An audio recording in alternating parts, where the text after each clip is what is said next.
16 میلیون عسل صخره‌ای برداشت کوهستان رو میریزیم.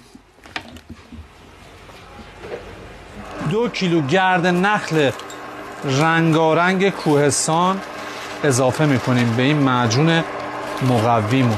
اینم گرده گل آسیاب نشده است. 2 کیلوگرم دوباره اضافه میکنیم. 1 کیلوگرم ریشه جنسینگ اصل کره‌ای شمس، تنها دارنده مجوز پخش جنسینگ قانونی تو کشور اینم 1 کیلو خشخاش آسیاب شده اصل افغانستان که درمان کمردرد، پادرد و دردای آرتروزیه.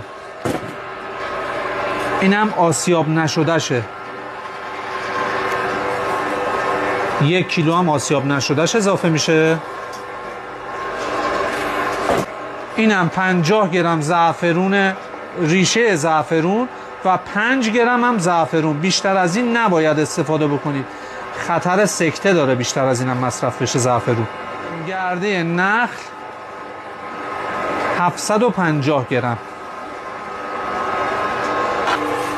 و مهمترین چیزی که توی این معجون ما به کار میبریم، همه جا شاید ندیده باشید، این ژل رویال اصله که حتما باید تو جای خنک نگهداری بشه، سرد.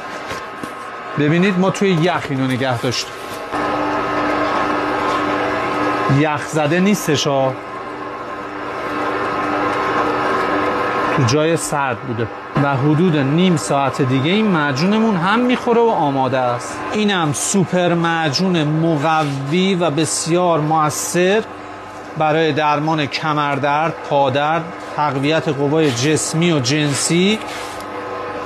ورزشکارای عزیز میتونن قبل از تمرینشون 1 تا 2 قاشق از این محصول بسیار مقوی رو بخورن تا انرژیشون چند برابر بشه.